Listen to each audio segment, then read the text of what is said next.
ఇక్కడ చూడండి, మనము సాయంత్రం రోజు ఇక్కడికి వస్తాం. ఎందుకు వస్తాం?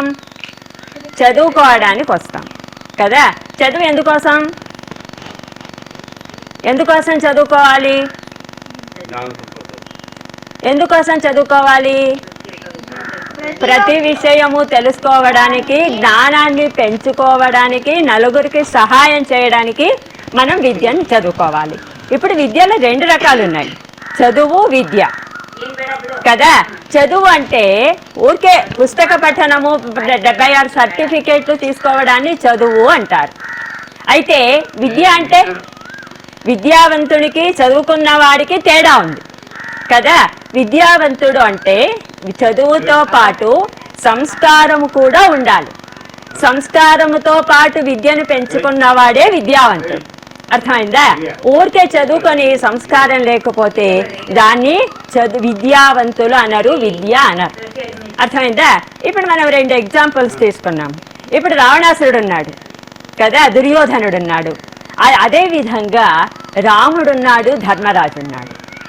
ఇప్పుడు రావణాసురుడు చదువుకున్నవాడే, గొప్ప సద్బ్రాహ్మణుడు, గొప్ప పండితుడు, వేదాలు అన్నీ చదువుకున్నవాడే. కానీ రావణాసురుని ఎవరైనా పూజ చేస్తారా ఇంట్లో పెట్టుకొని? ఎందుకు? వాడిని విద్యావంతుడు కాదు అని మనకు తెలుసు. ఎందుకన్నాము వాడిని విద్యావంతుడు అని? ఎందుకన్నాము? వాడిలో సంస్కారం లేదు కదా. సంస్కారం లేని వాడిని దుర్మార్గుడు అంటారు. అలాంటి దుర్మార్గం దూరంగా పెట్టాలి. అలాంటి వాళ్ళ జోలికి పోకూడదు. ఎంత గొప్పవాడైనప్పటికీ కూడా వాళ్ళ జోలికి పోకూడదు.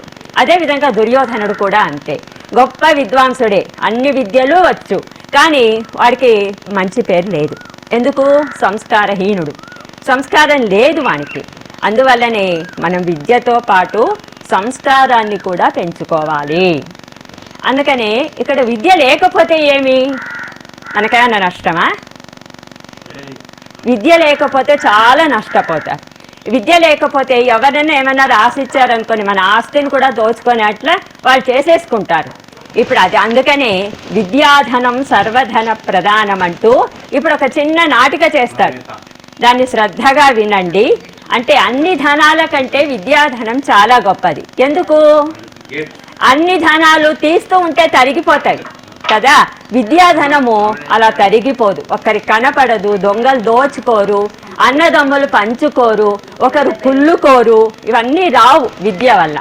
కాబట్టి విద్యాధనం సర్వధన ప్రధానం అంటూ ఇప్పుడు మన చిన్నపిల్లలు ఒక నాటిక చేస్తారు, శ్రద్ధగా వినండి. దాంట్లో గురువుగా వాని పేరేంటి? నవనీత్ గురువుగా చేస్తాడు, శిష్యురాలిగా కావ్య చేస్తుంది. వాళ్ళిద్దరూ ఒక లాయరు, ఎవరు? Yashoda lawyer, Chaitra SI. ఇప్పుడు చూడండి, వాళ్ళందరూ చేరి విద్య యొక్క గొప్పతనాన్ని చెప్తారు. విద్య లేకపోతే ఎంత నష్టపోతారో ఒక రైతును, ఒక ధనవంతుణ్ణి, ఇద్దరిని కూడా ఉదాహరణ తీసుకుంటూ వాళ్ళు చేసిన గొప్ప పనిని చాటిస్తూ విద్య యొక్క గొప్పతనాన్ని నిరూపిస్తారు. సరేనా? ఇప్పుడు ఆ విద్య గురించి వినండి. మీరు విద్యావంతులు కావాలి, బాగా చదవాలి. సరేనా? ఇప్పుడు మీ గురువు గారు వస్తున్నారు, అందరూ లేచి దండం పెట్టండి.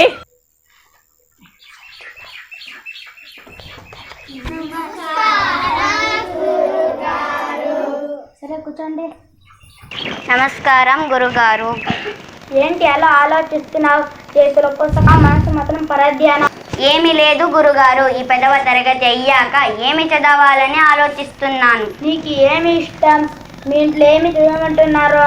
నేను కలెక్టర్ అవ్వాలని, పేదలకు బాగా సహాయం చేయాలని కోరిక. కానీ మా నాన్నగారు పేదరికంతో చదివించాలేనని బాధపడుతున్నారు. నువ్వు బాగా చదివే పిల్లవి. మన సమాజం ఎంత అభివృద్ధి చెందినా ఇలాంటి పేద తల్లిదండ్రులు ఉన్నారా? మా నాన్నగారు చదువుకోలేదు, చిన్న దుకాణం పెట్టారు. మా అమ్మ అప్పట్లో 5వ తరగతి చదివింది. నువ్వు బాగా చదివే పిల్లవి, బాగా చదివి మంచి ర్యాంకు తెచ్చుకో. మీ నాన్నగారికి ఏం చెప్తాను? నమస్కారం గురుగారు. చాలా రోజుల తర్వాత మీ దర్శనమైనందుకు ఎంత ఆనందంగా ఉందో. నాకు చాలా సంతోషంగా ఉంది. ఇప్పుడు చేసినావమ్మా? నేను దాదాపు సంవత్సరం నుండి లాయర్గా పనిచేస్తున్నాను. నేను ఎంత లాయర్నైనా మీ శిష్యురాలే కదా. నా జీవితంలో ఈరోజు మరపురాని రోజు.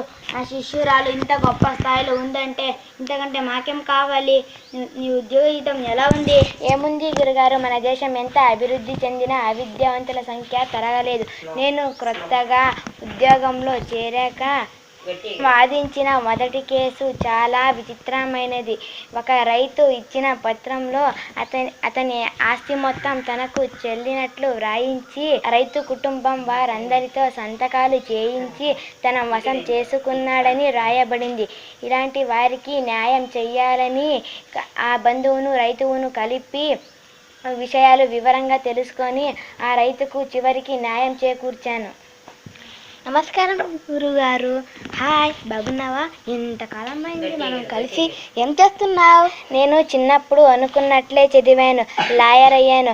నువ్వేం చేస్తున్నావు? నేను కూడా ఎస్ఐ కావాలని, న్యాయం చేయాలని అనేదాన్ని కదా. నా కోరిక కూడా సాధించాను. ఎస్ఐ కదా, ఎలాంటి సమస్యలు ఎదురవుతుంటాయి, నువ్వు ఎలా పరిష్కరిస్తావు? నా దగ్గర విచిత్రమైన వారు వస్తూ ఉంటారు. నేను చేరిన కొత్తలో ఒక పెద్ద ధనవంతుడు, అతని పుత్రుడు అమాయకుడు. ఇది చూసి అతని బాల్య స్నేహితుడు ఏదో సహాయం చేస్తానని, ఉద్యోగరీత్యా ఈ ఊరే వచ్చానని వారింటిలోనే అద్దెకుంటూ స్నేహంగా నటిస్తూ ఆ ధనవంతుని ఇంటి రహస్యాలన్నీ కనిపెట్టి ఒక మారు ధనవంతుడు తీర్థయాత్రకు వెళ్తూ ఆ ఇంటి తాళాలిచ్చి వెళ్ళారు. అతను వచ్చేలోపు ఆ ఇంటిలో ధనాన్ని దాదాపు 60 లక్షల దాకా దోచుకొని వెళ్ళిపోయాడట. తరువాత ఆ స్నేహితుని చిరునామా కష్టపడి సంపాదించి అతనికి యావజ్జీవ కారాగార శిక్ష విధించి ఆ ధనవంతుని డబ్బు ఇప్పించాను. ఎంత శుభదినం ఈరోజు. ఇద్దరు శిష్యులు ఇంత గొప్ప స్థాయిలో ఉందంటే ఎంత మంచి పేరు తెచ్చుకున్నారు. ప్రతి తల్లిదండ్రులు, గురువులు ఇలాంటి పిల్లల కోసం కదా కళలు కట్టుంటారు. ఇంత మంచి మార్పు రావాలంటే మీరే కారణం గురువుగారు. మేము చదువుతున్నప్పుడు శ్రద్ధగా చదవడం లేదని, మార్పులు బాగా రావాలని వాల్మీకి, కాళిదాసు లాంటి కవుల చరిత్రలు చెప్పి పట్టుదలతో దేనినైనా సాధించవచ్చని, కృషి ఉంటే మనుషులు ఋషులవుతారు, మహాపురుషులవుతారు అని పాట కూడా పాడి చెప్పారు కదా. అప్పటి నుండి పట్టుదలతో చదివి ఈ స్థాయిని పొందాం. అంత చూసావు కదా కావ్య. పట్టుదల ఉంటే భగవంతుడు ఎలా తెలుస్తాడు. అందువలనే విద్యాధనం సర్వధన ప్రధానం అంటారు.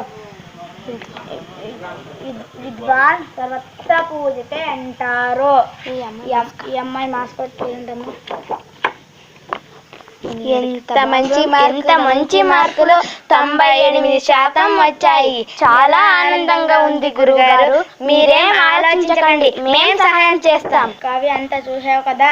రేపటి రోజు మీ అమ్మని తీసుకొని రా, నేను మాట్లాడతాను, సరేనా? చింతగా చదువుకో.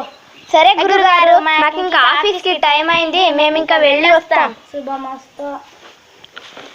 తీసుకోండి గురుగారు. ఇదంతా ఎందుకమ్మా?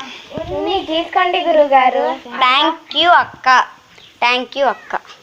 చూసారా పిల్లలు, విద్య ఎంత గొప్పదో చూశారు కదా. బాగా చదువుకోండి. మ్యామ్ చదవండి. కవర్ అలాగే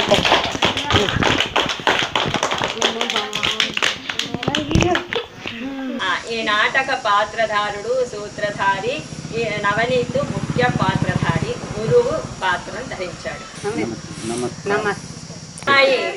కావ్య అని మంచి ర్యాంక్ స్టూడెంట్, 10వ తరగతి చదువుతోంది. 10వ తరగతి తర్వాత మంచి కాలేజీకి చేస్తుంది. ఈ అమ్మాయి ఆ గురువు గారి పాత శిష్యురాలు. ఈమె మంచి ఉన్నత చదువులు చదివి లాయర్గా పనిచేస్తుంది. పేరు యశోద. ఈ అమ్మాయి కూడా ఆ గురువు గారి పాత శిష్యురాలే. ఇప్పుడు ఎస్ఐగా పనిచేస్తూ ఉంది. చైత్ర. మీకు అందరికీ ఇప్పుడు నచ్చింది కదా, బాగా చాలా సంతోషం అనిపించింది కదా. ఈ కార్యక్రమాన్ని యూట్యూబ్ ఛానల్కి అందరూ కూడా సహకరించండి. మీ అభిప్రాయాలను తెలియచేయండి. యూట్యూబ್ ಮಕ್ಕಳಿಗಾಗಿ శిక్షణ ఈ కార్యక్రమాన్ని యూట్యూబ్ ఛానల్కి సబ్స్క్రైబ్ చేయండి.